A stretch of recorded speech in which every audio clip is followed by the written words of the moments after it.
ಸ್ನೇಹಿತರೆ ನಮಸ್ತೆ. ನೋಡಿ, ನಮ್ಮ ರಾಮಹಳ್ಳಿ, ನಮ್ಮ ಕೆಂಗೇರಿ, ಇದು ಬೆಂಗಳೂರು ದಕ್ಷಿಣ ತಾಲೂಕು ಪ್ರಾಥಮಿಕ ಕೃಷಿ ಪತ್ತಿನ ಸಹಕಾರ ಸಂಘ ನಿಯಮಿತ ರಾಮಹಳ್ಳಿನಲ್ಲಿರುವಂಥದ್ದು. ಈ ಒಂದು ಸೊಸೈಟಿನಲ್ಲಿ ಏನು ರೈತಾಪಿ ವರ್ಗದವ್ರು ಬರ್ತಾರೆ, ಎಲ್ಲ ಹೆಣ್ಮಕ್ಳು, ಎಲ್ಲ ಪಾಪ ಕಾಲು ಕೈ ಇರದೇ ಇರೋರು, ವಯಸ್ಸಾದವರು, ಹೆಣ್ಮಕ್ಳು, ಇಂಥವ್ರೆ ಟಾರ್ಗೆಟ್ ಈ ಸೊಸೈಟಿಗೆ. ಯಾವನು ಅಧ್ಯಕ್ಷ ವೇಣುಗೋಪಾಲ್ ಅಂತೆ. ಇಲ್ಲಿ ಎಲ್ಲ ಜನಗಳ ಹತ್ರ 3 ಲಕ್ಷ, 5 ಲಕ್ಷ, 10 ಲಕ್ಷ, 20 ಲಕ್ಷ ಇಸ್ಕೊಂಡು ಮುಂಡ ಇಕ್ಕೊಳ್ಳೋದು, ಅಲ್ಲಿ ಹೋಗಿ ಯಾವುದೋ ಲೇಔಟ್ಗಳನ್ನು ಮಾಡುವಂಥದ್ದು, ದೊಡ್ಡ ಮನೆಗಳನ್ನು ಕಟ್ಸ್ಕೊಳ್ಳುವಂಥದ್ದು. ಯಾವನ್ರಿ ಅವನು ವೇಣುಗೋಪಾಲು? ಇನ್ನೇನು ದೊಡ್ಡ ಈ ಸಮಾಜಕ್ಕೆ ದೊಡ್ಡ ದಾದ ಅಂದ್ಕೊಬಿಟ್ಟವನು ಅವನು. ಆ ಪಾಪ ಅವ್ರು ಯಾರೋ ನೊಂದಿರೋರು ಹೇಳ್ತಾರೆ ರೌಡಿಸಮ್ ಅಂತೆ. ಸಾರ್ವಜನಿಕರ ದುಡ್ಡನ್ನೇ ಈಸ್ಕೊಬಿಟ್ಟು ಏನೋ ನಿಂದು ರೌಡಿಸಮು. ಈಗ ಪ್ರತಿಯೊಂದಕ್ಕೂ ಉತ್ತರ ಕೊಡಬೇಕಾಗ್ತದೆ. ಅವ್ರು ಯಾರೋ ಸೊಸೈಟಿ ಹತ್ರ ಹೋದ್ರೆ ಪಾಪ ಹೆಣ್ಮಕ್ಳನ್ನೆಲ್ಲ ಎದುರಿಸೋದಂತೆ, ದುಡ್ಡು ಕೊಡಲ್ಲ, ಏನು ಮಾಡ್ಕೋತೀರ ಮಾಡ್ಕೊ ಅನ್ನೋದಂತೆ, ಏನೋ ಅಂತಾರಂತೆ. ಏನದು ಸರ್ಕಾರ ನಂದಂತೆ? ನಿಮ್ಮ ಅಪ್ಪಂದ ಸರ್ಕಾರ? ಯಾರೇ ಅದು ವೇಣುಗೋಪಾಲು? ಒಂದು ಸಲ CCB ಎನ್ಕ್ವೈರಿ ಹಾಕ್ಬಿಟ್ಟು ಜೈಲಿಗೆ ತಳೆದ್ರೆ ಮುದ್ದೆ ಊಟ ತಿಂದಾಗ ಗೊತ್ತಾಗುತ್ತೆ ಸರ್ಕಾರ ಏನು, ಕಾನೂನೇನು ಅಂತ. ನಾಳೆನೇ ಇಮ್ಮಿಡಿಯೇಟ್ FIR ಮಾಡಿಸ್ತೀನಿ ಮಿಸ್ಟರ್ ವೇಣುಗೋಪಾಲ್. ನಾಳೆಯಿಂದ ಮುದ್ದೆ ಕಡಿವಂತೆ ಜೈಲಲ್ಲಿ. ಸಾರ್ವಜನಿಕರಿಗೆ ಇದೇನು ಅವ್ನು ಯಾವನು ಸುರೇಶ್, ಸೆಕ್ರೆಟರಿ ಸುರೇಶ್ ಅಂತೆ, ಅಧ್ಯಕ್ಷ ವೇಣುಗೋಪಾಲ್ ಅಂತೆ, ಇಬ್ಬರು ಸೇರ್ಕೊಂಡು ಲೂಟಿ ಮಾಡಿದ್ರು. ಕೋಟಿ ಕೋಟಿ ಲೂಟಿ ಸಾರ್ವಜನಿಕರಿಗೆ.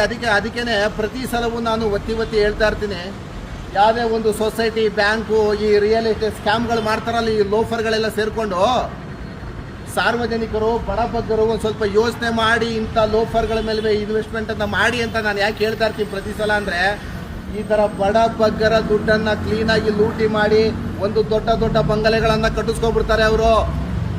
ಪಂಚಾಯಿತಿ ಅಧ್ಯಕ್ಷ ಆಗ್ಬಿಡ್ತಾರೆ. ಅಧ್ಯಕ್ಷ ಆದಮೇಲೆ ದೊಡ್ಡ ಬಿಲ್ಡಿಂಗ್ ಆಟೋಮೆಟಿಕಲಿ ಬರ್ತದೆ. 15 ಕೋಟಿ ಬರೋಬ್ಬರಿ ಲೂಟಿ ಅಂತೆ ಸೊಸೈಟಿನಲ್ಲಿ. ಯಾರಿದು ಹಗರಣ? ಯಾರವನು ಅಧ್ಯಕ್ಷ? ಬಂದರೆ ಇಲ್ಲಿ ಯಾವುದೋ BJP, ಕಾಂಗ್ರೆಸ್ಸು, ಯಾವುದೇದೋ ರಾಜಕಾರಣಗಳನ್ನು ಬಳಸ್ಕೊಂಡು ಪಕ್ಷದ ಹೆಸರುಗಳನ್ನು ಮಾಡಿಕೊಂಡು ಯಾರೋ ಸೋಮಶೇಖರ್ ಹತ್ರ ಇದ್ದೀನಿ ಅಂದ್ಬಿಡೋದಂತೆ. ಸೋಮಶೇಖರ್ ಏನಾಗಬೇಕು ಅದಕ್ಕೆ? ನೀನು ಮಾಡಿರೋ ಹಗರಣಕ್ಕೂ ಸೋಮಶೇಖರ್ಗೂ ಏನು ಸಂಬಂಧ? ನಿನಗೊಬ್ಬಂಗೇನೋ ಸೋಮಶೇಖರ್ ಗೊತ್ತಿರೋದಂಗಾದ್ರೆ?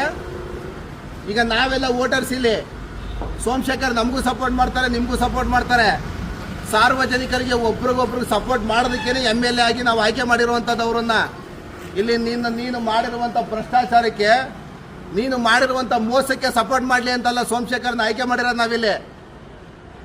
ಮಿಸ್ಟರ್ ಡಿಸ್ಟಿಕ್ ರಿಜಿಸ್ಟ್ರಾರ್ ಆದಂಥ ಮಿಸ್ಟರ್ ಶಶಿಧರ್ ಅವರೇ, ನಾನು ಇವತ್ತು ಪ್ರತಿಯೊಂದು ಮಾಧ್ಯಮಗಳ ಮೂಲಕ ನಿಮಗೆ ನಾನು ಹೇಳ್ತಿರುವಂಥದ್ದು ಏನು, 16 ಕೋಟಿ ಹಗರಣ ಆಗಿದೆ ರಾಮಹಳ್ಳಿ ಪ್ರಾಥಮಿಕ ಕೃಷಿ ಪತ್ತಿನ ಸಹಕಾರ ಸಂಘ. ಇದ್ರ ಮೇಲೆ ನಾಳೆನೇ FIR ಆಗಬೇಕು.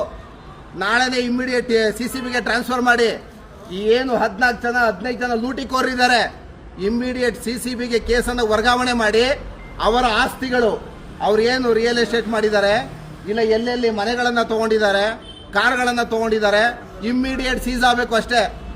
ಅವ್ನು ಯಾವನಾರು ಆಗಿರ್ಬೋದು. ಸೋಮಶೇಖರ್ ಹೆಸರು ಹೇಳ್ಕೊಂಡು ಇನ್ನೊಂದ್ಸಲ ಯಾರಾದರೂ ನೀವೇನಾದ್ರು ಮಾಡಿದ್ರೆ ಮಾತ್ರ ಪಕ್ಕ ಜೈಲೇ ನಿನಗೆ ಮಿಸ್ಟರ್ ವೇಣುಗೋಪಾಲ್, ಪಕ್ಕ ಜೈಲೇ. ಈಗ ನಾಳೆ ಎಷ್ಟೊತ್ತು ಬಂದಿಲ್ಲಿ ಯಾರ್ಯಾರು ಸಾರ್ವಜನಿಕರಿಗೆ ಮೋಸ ಆಗಿದೆ, 3 ಲಕ್ಷ, 5 ಲಕ್ಷ, 10 ಲಕ್ಷ.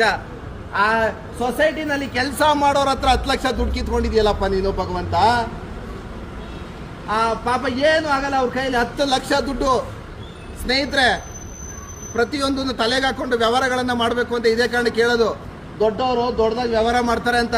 ಪಾಪ ಅವ್ರು ಯಾರೋ ನೋಡಿ, ಆ ಅಜ್ಜಿ 3 ಲಕ್ಷ ಡೆಪಾಸಿಟ್ ಮಾಡಿದಾರಂತೆ. ಕೇಳಕ್ಕೆ ಹೋದ್ರೆ ನಾವು ರೌಡಿಗಳು ಅಂತಾರಂತೆ.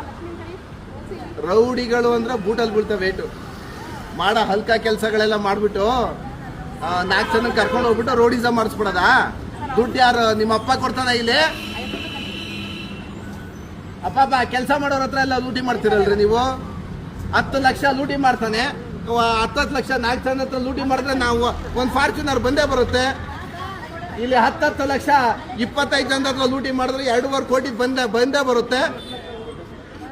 ಲೂಟಿ ಮಾಡಿ ನಿನ್ನ ಮನೆ ಬಂಗ್ಲೆಗಳು ಕಟ್ಟಿಸ್ಕೊತಾ ಇರೋ. ಇಲ್ಲಿ ಬಡ ಬಗ್ಗರು ಮನೆ ಮಾರಾಟ ಮಾಡ್ಕೊಂಡು ಹೋಯ್ತಾ ಇರ್ತಾರೆ ಊರು ಬಿಟ್ಬಿಟ್ಟು.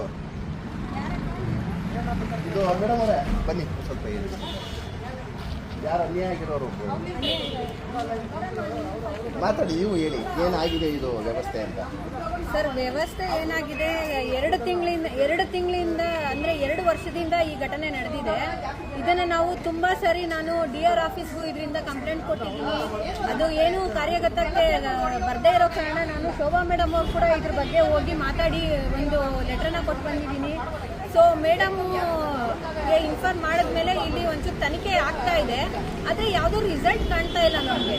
ಬರೀ 1 ವರ್ಷದ ಆಡಿಟಿಂಗ್ ಆಗಿದೆ. ರೈತರಿಗೆಲ್ಲ ತುಂಬ ಅನ್ಯಾಯ ಆಗಿದೆ. ಎಷ್ಟೋ ರೈತರನ್ನ ಇದರಿಂದ ಬೆದರಿಸಿ ದುಡ್ಡುಗಳನ್ನ ಕಟ್ಟಿಸ್ಕೊಂಡಿದ್ದಾರೆ. ನಾವು ಕೇಳೋದಿಷ್ಟೇ, ಅನ್ಯಾಯಕ್ಕೊಳಗಾಗಿರೋ ಜನಕ್ಕೆ ನ್ಯಾಯ ಕೊಡಿಸಿ. ಇದರಿಂದ ನಮಗೆ ಯಾವುದೇ ಸ್ವಾರ್ಥ ಇಲ್ಲ, ಯಾರ್ದೋ ತೇಜೋವಧೆ ಮಾಡಬೇಕು ಅಂತಿಲ್ಲ, ಯಾರ ಹೆಸರಿಗೆ ಮಾನಹರಣ ಮಾಡಬೇಕು ಅನ್ನೋದಿಲ್ಲ. ನಮ್ಮ ಜನಕ್ಕೆ ಇದರಿಂದ ತೊಂದರೆ ಆಗಿದೆ, ನ್ಯಾಯ ಕೊಡಿಸಿ. ಇಂಥ ಜನಗಳು ಅನ್ಯಾಯಕ್ಕೊಳಗಾಗೋದು ಇದರಿಂದ ನಿಲ್ಲಬೇಕು. ಇಂಥವ್ರಿಗೆ ಧೈರ್ಯ ಬರಬೇಕು. ನಮ್ಮ ದುಡ್ಡು ನಾವು ಕಷ್ಟಪಟ್ಟು ಸಂಪಾದನೆ ಮಾಡಿರೋ ದುಡ್ಡು ನಮ್ಮದೇ. ಅದು ಎಲ್ಲೇ ಹಾಕಿರ್ಬೋದು, ಸೊಸೈಟಿಲಿ ಹಾಕಿರ್ಬೋದು, ಬ್ಯಾಂಕಲ್ಲಿ ಹಾಕಿರ್ಬೋದು, ಎಲ್ಲೇ ಹಾಕಿರ್ಬೋದು. ಅವರು ತಮ್ಮ ಕಷ್ಟ ಕಾಲಕ್ಕೆ ಅಂತ ಹಾಕೊಂಡಿರ್ತಾರೆ. ಅಂಥದನ್ನ ಇವ್ರು ಸ್ವಂತಕ್ಕೆ ಬಳಸ್ಕೊಂಡು ಜನರಿಗೆ ಅನ್ಯಾಯ ಮಾಡೋದಲ್ದಿರ ದೌರ್ಜನ್ಯ ಮಾಡೋದು ಯಾವ ನ್ಯಾಯ? ಇವ್ರನ್ನೇ ಕೇಳಿ ಅವ್ರಿಗೆ ಎಷ್ಟು ದುಡ್ಡು ಬರಬೇಕು ಅಂತ. 3 ಲಕ್ಷ ಬರಬೇಕು ಸರ್. ನಮ್ಗೆ 3 ಲಕ್ಷ ಬರಬೇಕು. ಸ್ತ್ರೀ ಶಕ್ತಿ ಸಂಘದಿಂದ ಈ ತರ ಅನ್ಯಾಯ ಮೋಸ ಮಾಡ್ತಾವ್ರೆ. ಎಷ್ಟು ಕಿತ ಕೇಳಿದ್ರು ನಮ್ಗೆ ನ್ಯಾಯನೇ ಕೊಟ್ಟಿಲ್ಲ. ಎಷ್ಟು ಕಿತ ಓಡಾಡಿದ್ರು ಕೆಲಸ ಬಿಟ್ಟು ಕಾರ್ಯ ಬಿಟ್ಟು ರಜೆಗಳಾಕ್ ಬಂದ್ರು ನಮ್ಗೆ ಬೆಲೆನೇ ಕೊಟ್ಟಿಲ್ಲ. ಈ ತರ ಮಾಡ್ತಾವ್ರೆ. ಅಣ್ಣ, ನಮಗೆ 3.5 ಲಕ್ಷ ಬರ್ಬೇಕಣ್ಣ. ನಮ್ಮ ಗಂಡನ ಶಾಲೆ ಸೀರಿಯಸ್ ಸ್ವಾಮಿ ನೋಡಲಿಕ್ಕೆ ಕಂಡವ್ರು